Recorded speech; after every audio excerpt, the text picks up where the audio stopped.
Vivez le Tarot Festival comme si vous y étiez.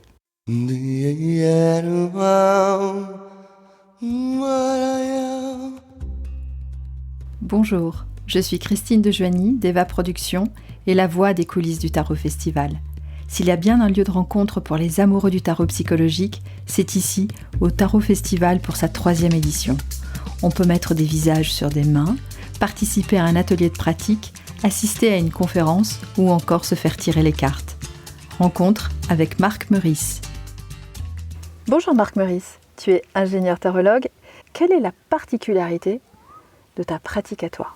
Si je suis ingénieur tarologue, c'est pas parce que j'ai fait des études d'ingénieur de tarologie, c'est parce que j'ai d'abord été ingénieur, et puis aujourd'hui, je suis toujours un peu ingénieur, même si je travaille plus en tant qu'ingénieur, et je fais du tarot. Et la particularité, je pense, c'est que je suis arrivé à utiliser ma formation d'ingénieur avec beaucoup de rigueur et à la mélanger avec une folie, je ne sais pas comment dire, je me permets de tirer les cartes sans plus de structure. Parce que la structure, elle est derrière moi.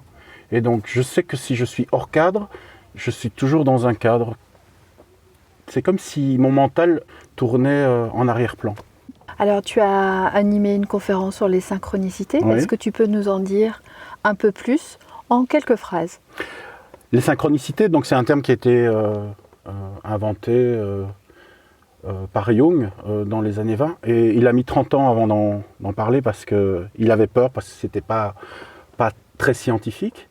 Il a constaté qu'il y avait des choses qui arrivaient autour de lui, qui n'étaient pas liées par des liens de cause à effet, mais que ces choses avaient du sens. Alors, c'est pas quelque chose de nouveau, hein, ça existait déjà dans l'hindouisme, dans le taoïsme, dans le bouddhisme, ça existait même dans l'ésotérisme ici en Occident, parce que dans la table d'émeraude, on parle déjà de loi d'attraction, du fait que tout est relié, du fait que les choses sont interdépendantes. Donc c'est pas des concepts nouveaux, mais ça a été remis au goût du jour, enfin ça a été redécouvert par Jung dans sa pratique thérapeutique, et ça a été remis au goût du jour par le New Age dans les années 80.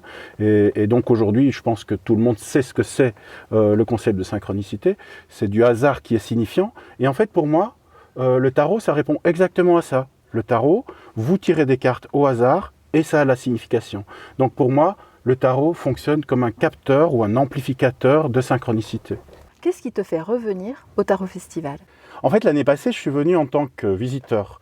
J'ai déjà un peu tiré les cartes comme ça, à gauche, à droite. Donc j'étais un visiteur, mais j'avais déjà un pied dans le Tarot Festival. Et donc j'avais simplement envie de revenir en tant que participant, animateur, conférencier, tirer les cartes, donc participer entièrement à cet événement que je trouve très bien. Mais ça, c'est la question suivante. La question suivante, c'est qu'est-ce qu'il y a au Tarot Festival que l'on ne trouve pas ailleurs ? Ah, rien. Parce que ce qu'on trouve ici, on le trouve à d'autres endroits. Mais ça a le mérite d'exister. Ça existe probablement à Paris. Je tente de faire exister des choses similaires là où je suis. Mais c'est juste un événement autour du tarot. Donc c'est intéressant de rencontrer des gens qui s'intéressent au tarot. Moi, j'adore parler du tarot. Et dans mon cercle d'amis, parfois, ça les embête. Ici, je peux en parler pendant 4 jours, hein, sans que personne me dise « mais arrête un peu de parler de tarot ». Quoique, hein, parce que hier, c'était presque limite, parce que même je finis même par énerver les tarologues à force de parler de tarot. Mais ça, c'est parce que je parle beaucoup. Selon toi, quelle est la carte du tarot qui représente le mieux le Tarot Festival ? Ah, ça, je dois tirer. Hein. Je ne peux pas vous dire comme ça. Je tire la carte. Hop, vite. La carte du Tarot Festival, c'est l'étoile. C'est l'étoile. Pourquoi ? Ah, pourquoi ? Parce que c'est ouvert. Je crois que c'est quelque chose qui va continuer très longtemps. C'est quelque chose qui va se répandre dans l'univers. Parce que le simple fait d'apporter une vision différente du tarot, parce que le tarot a une image souvent fortement liée à la voyance. Ici, on apporte une dimension différente, hein, le tarot psychologique, le tarot humaniste.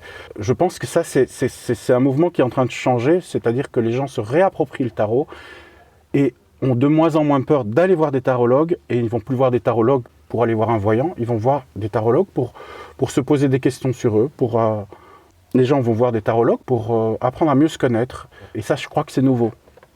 Merci Marc. Oh, de rien, Christine. De À rien, bientôt. Christine. De rien, Christine.